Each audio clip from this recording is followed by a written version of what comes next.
Hi friends, I'm Puka, and today I'm going to show you how I make fried chicken legs. These legs will be crunchy and juicy and cooked to perfection, I promise you. And this is for beginners. You just need a few simple ingredients: chicken legs, all purpose flour, 3 eggs, seasoning salt, black pepper, vegetable oil, and lots of patience, okay? The patience is for your prep time. Don't expect to just yank some chicken out of the fridge and throw it in the grease. You need time.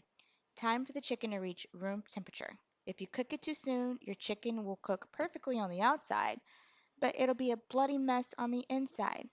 Patience, my friends.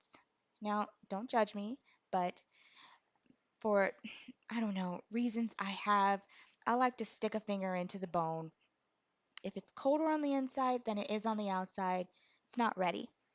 Rule of thumb, just give it about 30 minutes out of the fridge. So I mix up a few eggs, pour them over the chicken, season, and then blend well. Fold the chicken into the mixture. This way I can see my seasonings evenly distributed. Now, I tell you all this to say there's also a different method for this that I've tried and I don't like it.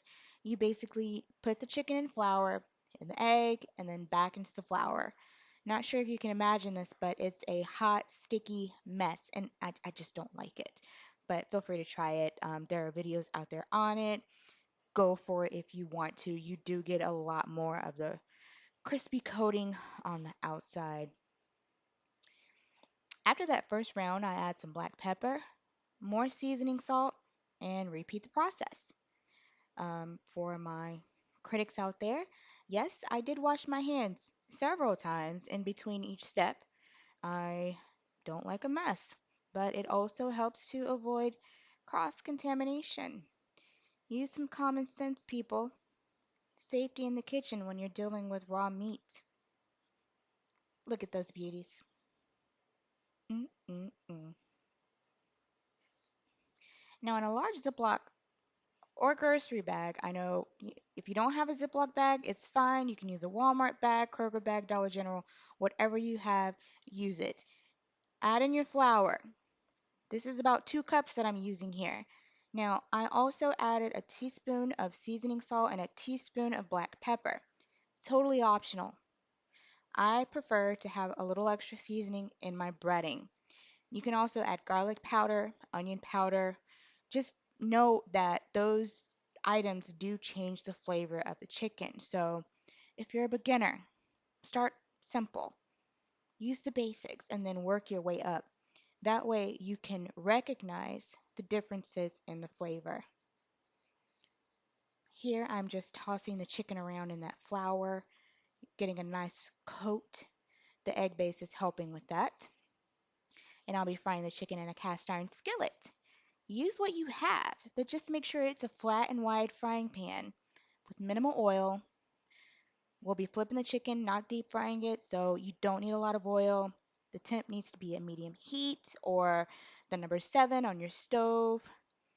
Heat it up for about 5 minutes, and then this is how I test to see if the oil is ready. You just sprinkle the flour in there. It's supposed to sizzle, not sink. When you're ready, put your chicken in the grease. Carefully. That grease is hot. Don't stick your finger in there to test. Don't do that. Just lay it in there. Let it go. Be careful. And I want you to notice I did a little thing where I lined the chicken up a certain way. It's perfectly OCD of me, but it's also important to not overload your pan. Your chicken, it should have reached room temperature, but it's still cold, and that's going to drop the temp of your grease. If you put in too many pieces of chicken, you'll be all over the place. So when the cooking slows down, the grease, the temperature is going to drop, and then you'll want to turn the heat up, and what'll happen is it'll catch up too late, and you risk burning your chicken. Just don't overload the pan. Take your time. You should have planned for this. You can fry in multiple batches, perfectly fine. And you see those bubbles? Those come from the egg that I used in my coating. I don't know anything about that. I haven't really looked into it, but yeah. So I want you to see this blood. It's perfectly normal, friends. It also means to me that my chicken was a lot colder than I thought. This typically can happen if you're cooking chicken from a frozen to thawed state, at least from what I've seen. In any case, don't let the blood turn you off and use it as sort of a measuring tool or timing tool or what have you. This is also where your patience comes into play. Flip the chicken carefully every 5 minutes. That ooze will start to change into a darker color. This is how I know my chicken is done because I've also timed everything and did the whole room temperature thing. But if you want to try another method, just stick a fork into the thickest part of the leg and look for clear juices. After about 15 minutes and two flips later, here we are. Turn up the heat. We're almost there. Keep eyeballing your chicken and flip it often. Twist it a little. I only do this so that there isn't too much cooking on one side. You want the chicken nice and golden all the way around.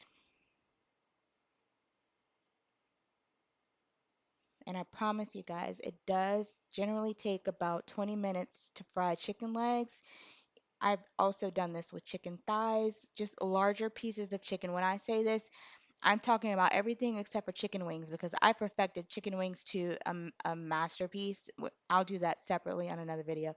This is for my beginner friends who want to know how to fry larger pieces of chicken, and we're starting with legs.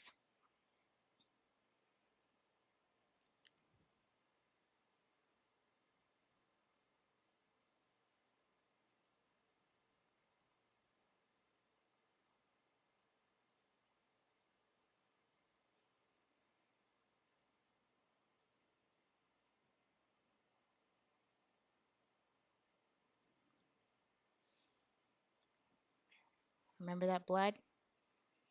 Those spots are all dark now. These babies are done. You can also try the whole wait until they stop talking to you thing. Okay, but here's my favorite part. So this is a wire wire rack. Excuse my words here, guys. But this is golden. So this is how I keep my chicken crunchy, fresh. I don't know if you've ever tried this before, or if you've experienced it and had soggy chicken. Was the chicken rested on paper towel?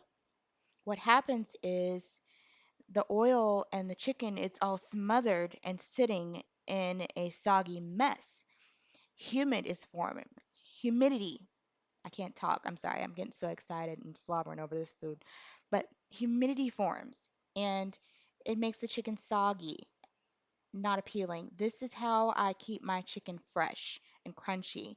If you don't have a wire rack, get you a separate pan, sit the chicken on there apart from each other for about 5 minutes and just let them rest. And they're going to continue to cook a little bit more. Just let them rest like steak. And look at this perfection, guys. It cooked all the way through. It cooked all the way through. Thanks for watching, guys. I love you. Stay safe.